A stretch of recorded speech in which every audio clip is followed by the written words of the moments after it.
Il est à peine plus de minuit, ce 6 décembre 1991, lorsque Elisabeth Royer, une jeune femme de 22 ans, décide de quitter le Calypso, une boîte réputée de Strasbourg. Pourtant, Babette est une habituée. D'habitude, elle fait la fête jusqu'au bout de la nuit. Mais ce soir-là, elle n'est pas dans son assiette. En partant, elle va dire à la jeune femme en charge du vestiaire qu'elle a une sensation bizarre. La jeune femme va devoir marcher presque une demi-heure dans la nuit glacée pour regagner son quartier. Là-bas, elle doit récupérer son fils de 4 ans qu'elle a confié à une voisine. Mais le lendemain, cette dernière n'a toujours pas de nouvelles de Elisabeth. Où est-elle? Ce n'est pas normal.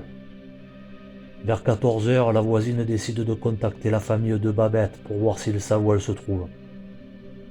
Mais ils n'ont pas eu de nouvelles. Et ils tombent des nues en apprenant qu'elle n'avait pas récupéré son fils qu'elle aimait tant. Ce n'est pas du tout son genre. La police est prévenue. Mais Elisabeth Royer étant majeure, ils ne mettent pas le branle-bas de combat pour la retrouver. Et quand l'enquête commence, malheureusement rien ne permet de savoir où se trouve la jeune femme. Lui est-il arrivé quelque chose à la discothèque? Sur le trajet pour rentrer? Dans son quartier? À son domicile? Aujourd'hui, 30 ans après, le mystère demeure. Mais quelque part, quelqu'un sait.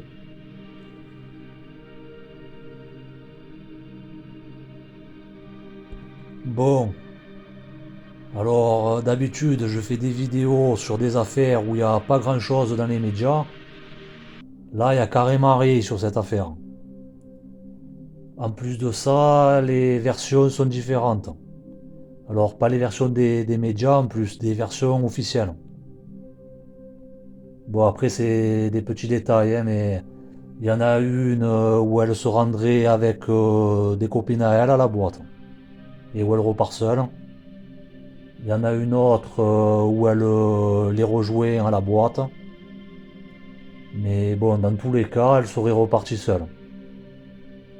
Alors maintenant, on va voir un peu les hypothèses, voir un peu ce qui a pu se passer. On va essayer de savoir où est Elisabeth Royer. Alors bien sûr, c'est pas facile, mais déjà comprendre ce qui a pu se passer ce soir-là. Et à partir de là, on verra. Alors bien sûr, comme d'habitude, c'est pas des accusations que je porte, c'est des hypothèses que j'essaye de creuser, d'explorer. On va commencer par la première, la piste du compagnon. Bon, cette piste, elle va comprendre le compagnon et l'ex-compagnon. Alors, les deux ont été innocentés. Qu'est-ce que ça aurait pu être, par exemple, pour le compagnon? Elisabeth, elle aurait regagné le domicile avant d'aller chercher son fils, quelque chose se serait passé, et le compagnon, il se serait débarrassé d'Elisabeth. Bon, je sais pas comment il a été innocenté, le mari. Mais bon, il y a toujours certaines personnes qui ont des soupçons sur lui. C'est normal parce que les compagnons, ils sont toujours soupçonnés. Bon, il est décédé jeune, une dizaine d'années après. J'ai pas eu l'information de savoir si c'était d'un suicide. Si ça avait été d'un suicide, c'est sûr que ça aurait été encore plus intriguant, mais bon. Voilà, après, toujours dans cette piste du compagnon de l'ex-compagnon, qu'est-ce que ça aurait été? Une vengeance, bien sûr. Donc le gars, il aurait su où Elisabeth vivait, il aurait fait une traquenard pour s'en débarrasser. Bon, comme je vous ai dit, innocenté aussi. Piste suivante. Alors on part de la moins plausible à la plus plausible. La piste suivante, c'est la disparition volontaire. Alors, qu'est-ce qui se serait passé? Tout simplement, Elisabeth, elle aurait prévu son coup et elle serait partie. Voilà. Bon, sûrement avec quelqu'un parce qu'elle n'était pas véhiculée. Elle serait pas partie comme ça dans la nuit glacée à pied sur les routes, sans ses affaires, sans rien. Si elle part comme ça, il faut que forcément qu'elle parte avec quelqu'un, qui l'entretient, qui la transporte, etc. Mais c'est surtout qu'elle est décrite comme une bonne maman et tout. Elle n'aurait pas abandonné son fils de 4 ans. Alors, ça s'est vu. Il y a des gens, ils étaient décrits comme des bons parents, et ils se sont barrés, ça s'est vu. Mais là, ce qui cloche, c'est que pourquoi laisser le fils à la voisine? Elle aurait voulu mettre les voiles, elle n'aurait pas confié le fils à une voisine. Elle l'aurait confié à quelqu'un de la famille. Sauf si elle voulait faire croire à une disparition inquiétante, mais bon, c'est un peu tiré par les cheveux. Ça a dû se voir aussi, mais bon, là je pense pas que ça colle au personnage. Ce qui discrédite la disparition volontaire aussi, c'est que Elisabeth, quelques années après sa disparition, elle a été déclarée morte par la famille à cause d'une histoire de succession. Quand il y a des personnes qui sont disparues, s'il y a un héritage ou quoi, la succession elle peut pas se faire s'il manque cette personne. S'ils savent pas ce qu'elle est devenue, donc il faut la déclarer morte. Elle a été déclarée morte en 95. Si elle s'était barrée volontairement, ça aurait pu poser problème ça. Au niveau de l'administration, à moins qu'elle soit partie dans un pays étranger avec des faux papiers et tout, ce qui est peu probable. Mais si elle était partie avec un homme en France, qu'elle avait été déclarée morte, elle aurait pu arriver dans une administration, et d'un coup, il se serait rendu compte qu'elle était déclarée morte, que quelque chose clochait. Pareil, admettons, elle a disparu volontairement, la police le sait, mais ne l'a pas dit à la famille parce qu'Elisabeth ne souhaitait pas que la famille soit mise au courant. Là, ça aurait pas pu se faire, la famille n'aurait pas pu la déclarer morte. La police n'aurait pas laissé faire ça. Ce qui discrédite la piste du départ volontaire, c'est aussi que la famille, elle fait beaucoup de recherches pour savoir où est Elisabeth. Et ils sont même passés dans des émissions à la télé, notamment dans Affaires de famille en 2004. C'était une émission sur M6. Bon, on peut imaginer que, à moins qu'elle soit partie, qu'elle ait vraiment rien dit, même pas à ses copines, tout ça. Là, elle partait quelque part, mais quelqu'un aurait pu la voir à la télé, que la famille cherchait et tout, et témoigner. Dire ouais, moi je sais où elle est, voilà, je l'ai vue à tel endroit, tel endroit. Ou les amis, ils auraient pu, en voyant la famille souffrir, chercher tout ça, dire voilà, ne vous faites pas de soucis, elle s'est barrée. Donc la disparition volontaire, c'est possible, mais bon, ça paraît peu probable. Piste suivante, la piste du suicide. Alors dans les histoires de disparition et tout, je pense qu'il y a plus de gens en fait qui partent se suicider dans des endroits vraiment reculés et qui sont jamais retrouvés, plutôt que des gens qui sont enlevés et qui sont assassinés. Heureusement d'ailleurs. Mais là, c'est peu probable aussi. Pourquoi? Elle part en pleine nuit, dans la nuit glacée alsacienne, et elle est dans une ville, elle n'est pas dans des villages où elle peut se rendre dans la forêt en deux-deux. Et puis bon, des femmes qui, même si c'est pour se suicider, des femmes qui vont se rendre dans une forêt en pleine nuit, il n'y en a pas beaucoup. Mais là, elle est en ville. Donc il aurait fallu qu'elle sorte de Strasbourg, qu'elle parte dans une forêt vraiment éloignée, au point qu'elle ne soit pas retrouvée en 30 ans, que le corps ne soit pas retrouvé en 30 ans. Ça paraît peu probable.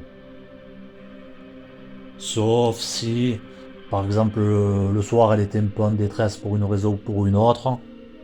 Elle a été embarquée par quelqu'un en voiture, elle a passé la soirée avec, et après elle s'est suicidée plus tard le lendemain. Tout est possible. Mais bon, c'est pareil, ça paraît peu probable aussi. Surtout qu'elle est décrite comme ayant la joie de vivre et tout. Bon, ça veut rien dire, hein, mais bon. La thèse du suicide dans cette affaire tient pas. Piste suivante, elle aurait jamais quitté la boîte de nuit. Alors ça paraît peu probable, hein, pour plusieurs raisons. Alors bon, vous imaginez bien que la piste de la boîte de nuit, c'est pas qu'elle aurait été tuée sur la piste de danse. Mais dans la boîte, il y a la piste de danse, et après il y a des bureaux, il y a des ci, il y a des là. Elle, c'était une habituée.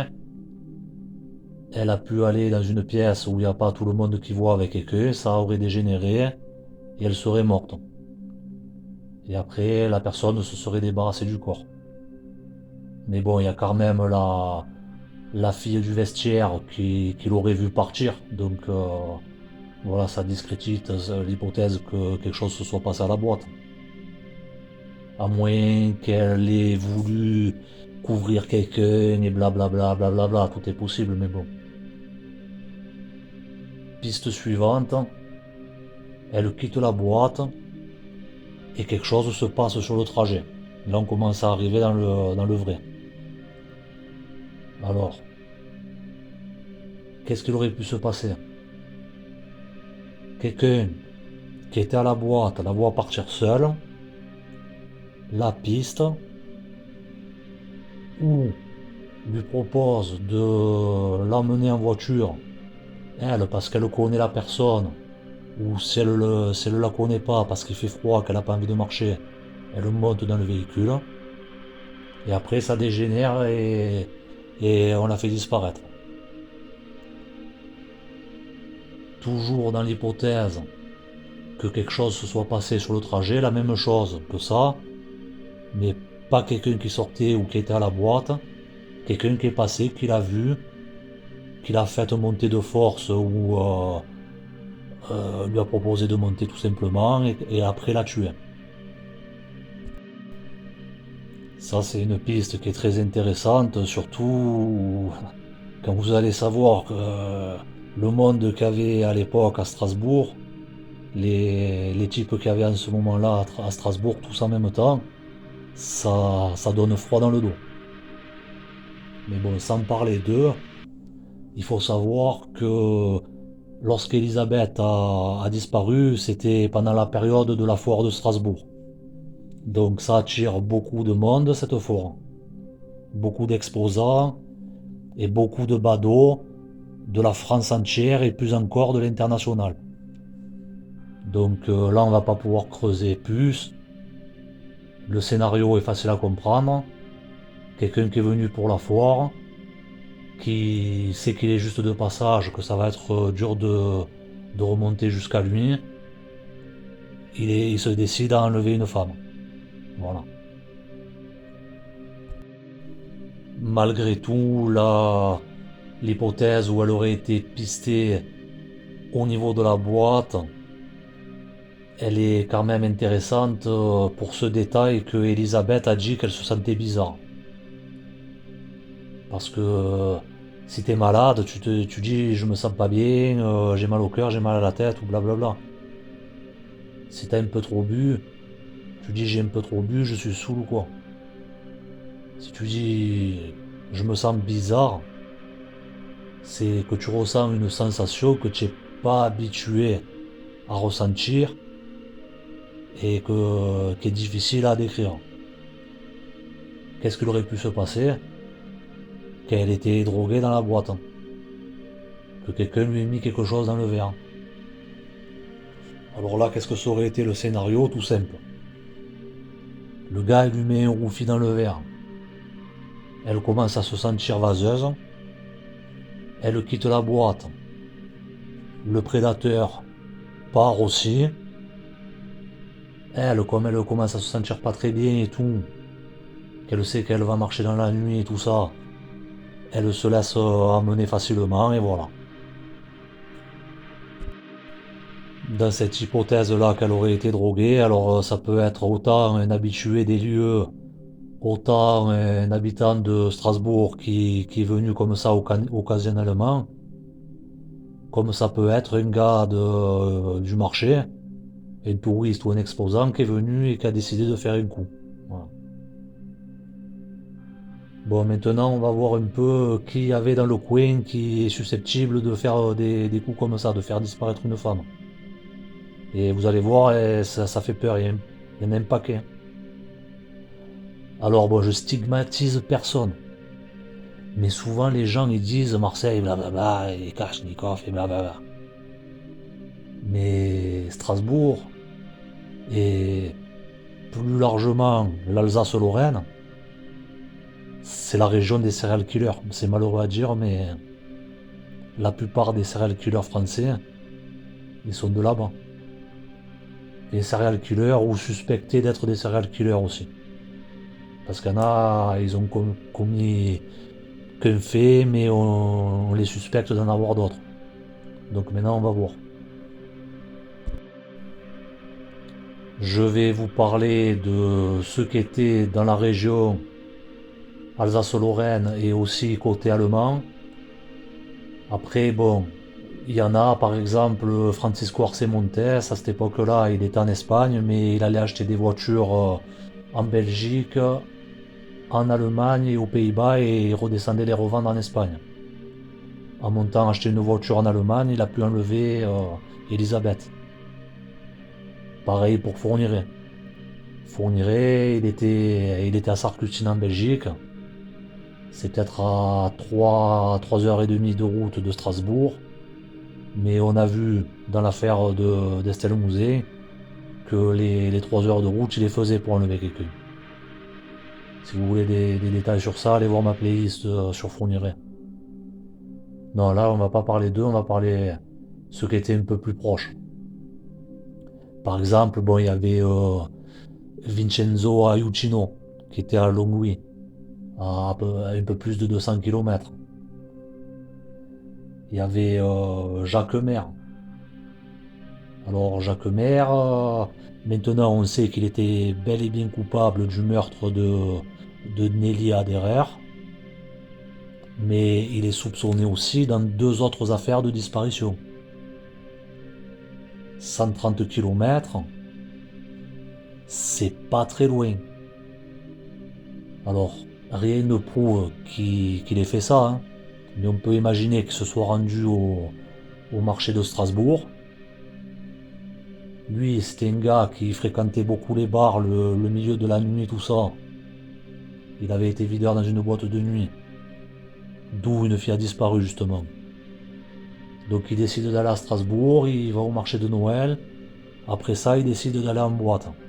Il va au Calypso et il enlève et tue Elisabeth Royer. Voilà une hypothèse.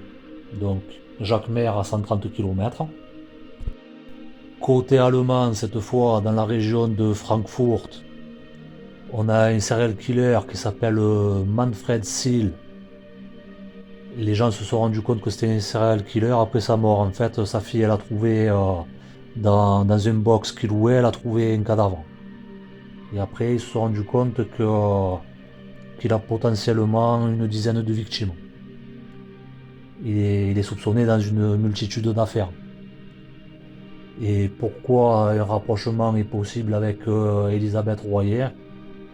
C'est que bon, 2 heures, c'est pas loin. Surtout que bon, il n'y a pas de limitation de vitesse sur les autoroutes en Allemagne. Là, j'ai regardé sur Google Maps, ils disent 2 heures, pardon. Mais en bombardant, il pouvait être là en 1 heure et quart, 1 heure et demie. Bon, enfin bref. Il aurait pu venir au marché de Strasbourg et enlever Elisabeth. Pourquoi le rapprochement est possible à part la distance? C'est que il enlevait en fait des femmes la nuit. Il y en avait certaines que c'était des prostituées, des toxicomanes. Mais là, il aurait pu tout simplement voir Elisabeth en train de marcher la nuit et l'enlever. Donc il enlève, il part en Allemagne, il la tue et c'est pour ça qu'elle n'est jamais retrouvée. Là, on commence à se rapprocher de Strasbourg maintenant avec mon suspect suivant qui est Jacques Fruminet, qui a sévi à Colmar. Alors, comme avec Fourniret, il y a un litige au niveau des dates. Fourniret, en 91, il a été en prison et on ne sait pas si à cette époque-là, là, le 6 décembre, il était libre ou pas, en fait, de toute façon. Mais Jacques Fruminet était incarcéré aussi, mais il avait déjà des permissions de sortie. Ça, c'est sûr. Et d'ailleurs, il a agressé des femmes lors de ses permissions de sortie en 91. Alors, est-ce que Jacques Fruminet a eu une perme et qu'il est monté à Strasbourg? Je vais pas le répéter à chaque fois, mais le motif serait été d'aller au marché de Noël, exemple, ou n'importe quoi. Est-ce qu'il a eu des permes le 6 décembre? Ce serait intéressant de savoir. Même cas de figure pour le suspect suivant, qui est Louis Poisson. Alors Louis Poisson, pour ceux qui ne connaissent pas bien, bon, Jacques Fruminet, pardon, je vous ai pas expliqué, c'est un gars c'est un serial killer qui a 3 victimes. Voilà.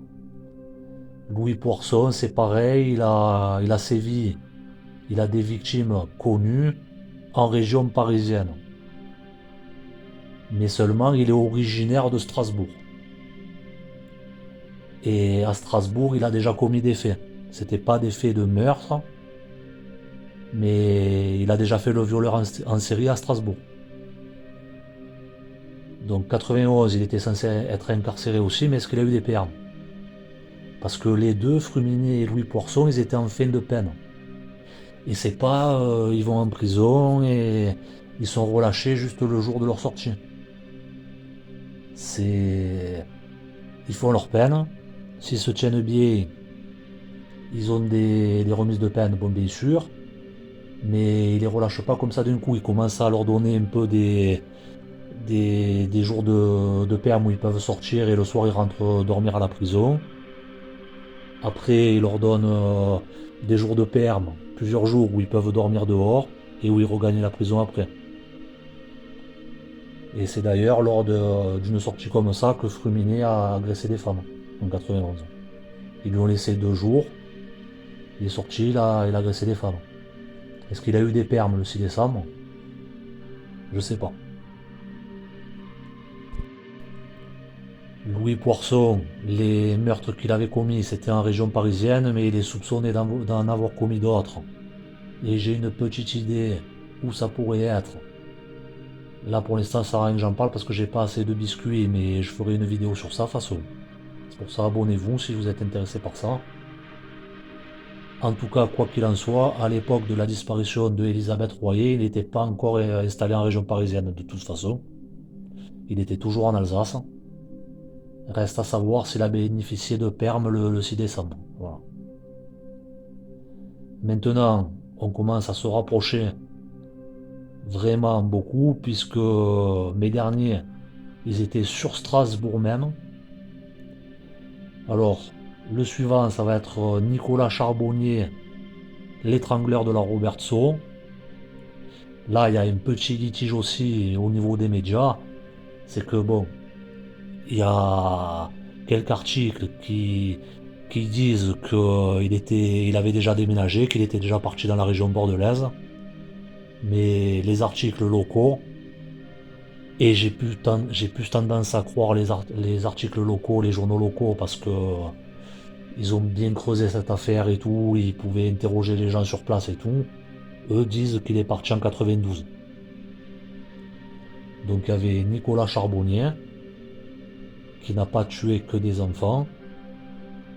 Il est connu pour être un tueur d'enfants, mais il a aussi agressé des femmes qui étaient plus vieilles que lui à l'époque. Donc lui, je pense que c'est un bon suspect. Il y a d'autres affaires où il risque d'être un bon suspect aussi, notamment la disparition de la petite Marion Wagon, parce que en fait, quand il a quitté Strasbourg, il est parti dans la région bordelaise, en dessous de Bordeaux, et la petite, elle a disparu à Agen. Bon, si ça vous intéresse, cette histoire, allez voir ma vidéo que j'ai fait il n'y a pas longtemps sur la disparition de Marion Wagon. Voilà, on passe à nos deux derniers suspects. Et là, ça commence à être vraiment troublant. Donc, le deuxième sur le podium, ça va être Jacques Plumet, qui est aussi connu sous le pseudo de le fantôme de Kell. Voilà, il a tué des femmes à Kell, mais il est soupçonné d'autres faits aussi. Alors bon, Jacques Plumet, ce qu'il y a, c'est qu'il était vraiment jeune. Jacques Plumet, en 91, quand Elisabeth Royer a disparu, il avait 18 ans. Mais bon, ça veut rien dire parce qu'on a déjà vu des tueurs en série qui avaient cet âge-là, et même en France, notamment Sid Ahmed Redzala, qui voilà, disons qu'à Marseille on en a eu deux, il y a eu Redzala et Patrick Salamé. Mais voilà, on a eu... Sinon ils sont tous chez vous. Non, je plaisante bien sûr.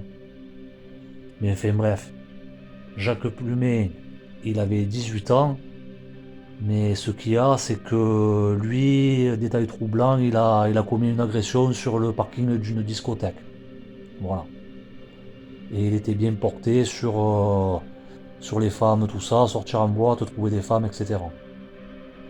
Alors est-ce qu'il a vu Elisabeth Royer et est-ce qu'il s'en est pris à elle? C'est une possibilité. Et là on arrive sur mon principal suspect. Alors j'espère que l'enquête sur la disparition d'Elisabeth elle sera ouverte parce qu'elle a été refermée et qu'ils vont essayer de voir si ce gars il peut pas être dedans. C'est Jean-Marc Reiser. Alors ceux qui ne savent pas qui c'est Jean-Marc Reiser, je vous explique vite fait. C'est un gars qui est âgé maintenant d'une soixantaine d'années. En 2018, il a tué une jeune femme le jour de ses 20 ans, la pauvre. Elle s'appelait Sophie Le Tan. Ce gars, il a été soupçonné dans une disparition déjà toujours à Strasbourg en 87.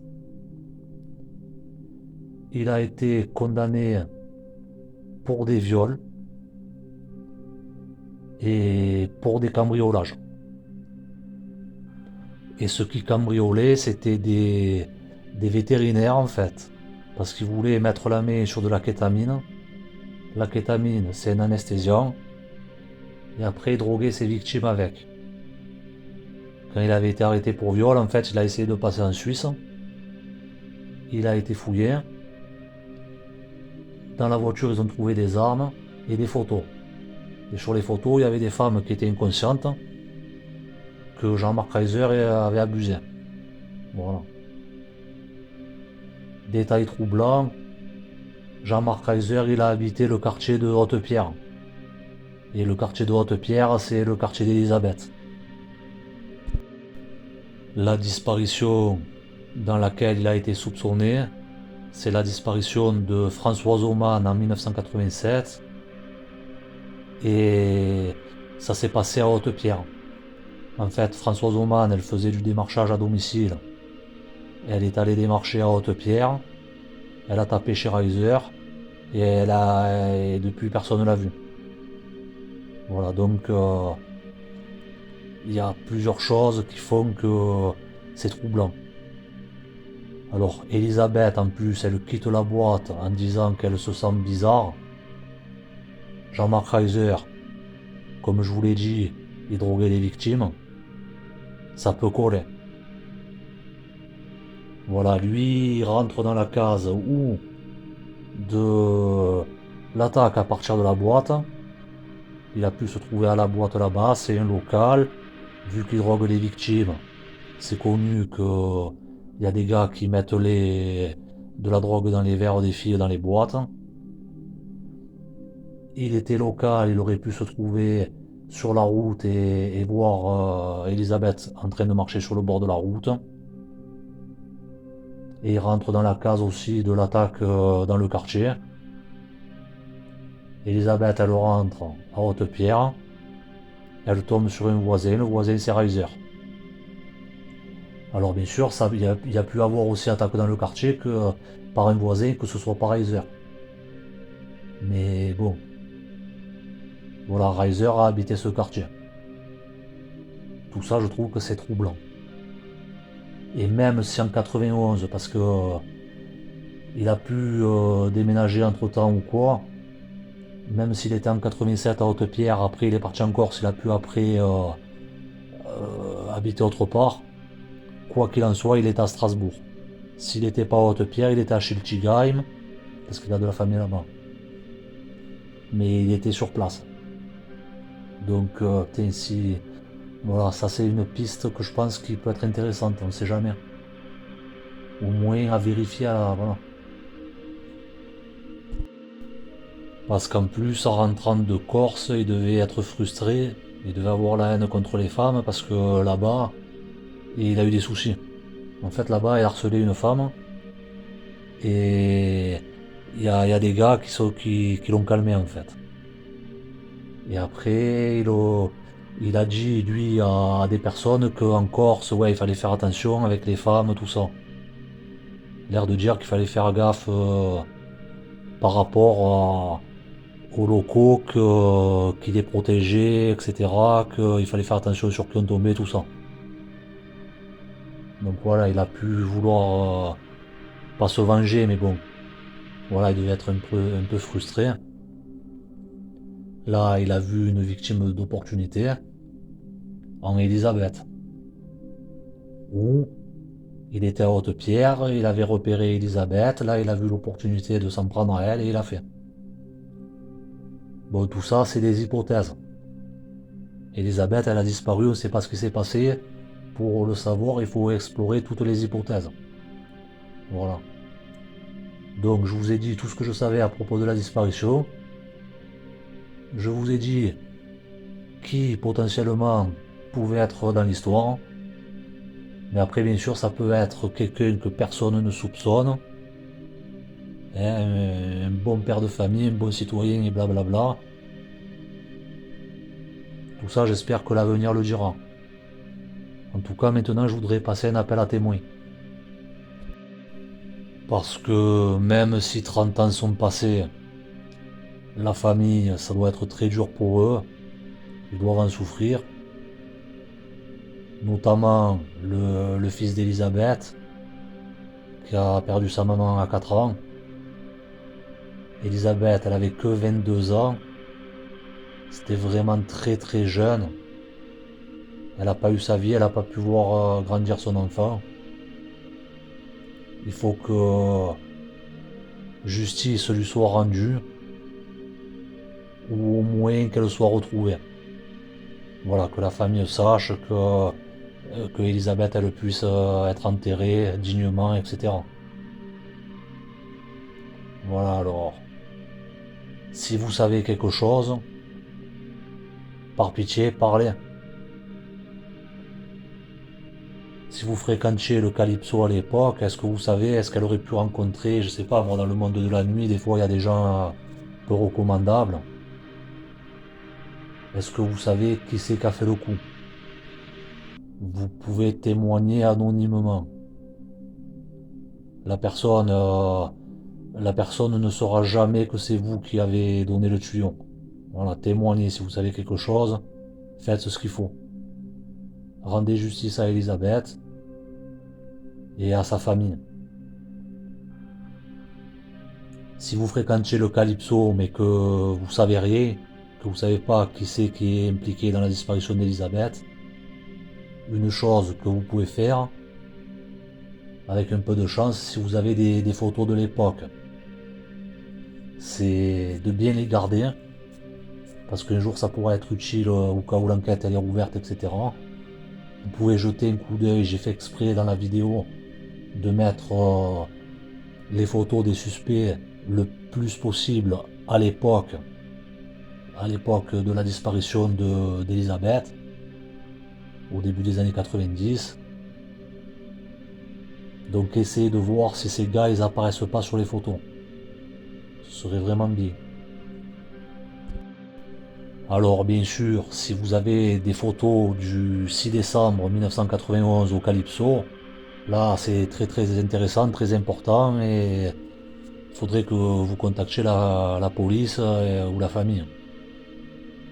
De savoir qui avait ce soir-là sur place, etc. Mais même si c'est pas des photos du 6 décembre, admettons si vous avez des photos du Calypso, de gens qui étaient au Calypso, de début janvier 90, voire même l'année 89, à fin 92, voire 93, dans les années autour de la disparition, ça peut être intéressant. Regardez. Regardez qui c'est qui fréquentait les lieux à cette époque-là. Voilà, après, pour les gens qui veulent aider, mais qui ne fréquentaient pas le Calypso, etc., à l'époque, vous pouvez parler autour de vous de cette disparition, essayer de voir la réaction des gens, essayer de savoir un peu qui aurait pu faire le coup à l'époque. Mais rien que le fait d'en parler, c'est déjà bien pour que ça reste dans les têtes, pour pas que Elisabeth elle soit oubliée. C'est déjà beaucoup. Partagez cette vidéo autour de vous au cas où ça met la puce à l'oreille à quelqu'un. Et s'il vous plaît, contactez l'émission Non élucidée. Parce que la famille d'Elisabeth, elle a voulu passer dans Non élucidé. Si les gens disent qu'ils sont intéressés par l'affaire, ça pourra aider. Je vous mets le lien pour les contacter. Je vais vous le mettre dans les commentaires accrochés. Voilà, en dessous de la vidéo, vous allez dans les commentaires, il va y avoir le lien pour leur envoyer un message. Ça vous prend 2 minutes et c'est vraiment une très bonne action. Voilà, comme ça, non élucidés, eux c'est des journalistes, ils pourront accéder à des informations que j'ai pas pu vous donner maintenant. Et, ça va toucher beaucoup plus de monde parce que ça va passer à la télé et tout. Et ça pourrait conduire à la résolution de l'affaire. C'est vraiment très important. Pour les gens de la région de Strasbourg qui connaissent des gens qui seraient susceptibles de s'en prendre à des femmes, posez-vous aussi la question de savoir où ils étaient à cette époque-là, en décembre 91. Est-ce que c'est possible que soient dans le coup? N'hésitez pas à parler, c'est vraiment très important aussi. Il faut qu'on sache ce qui s'est passé pour Elisabeth. Il faut que cette jeune femme, justice lui soit rendue, très important. Merci de votre attention. Au revoir.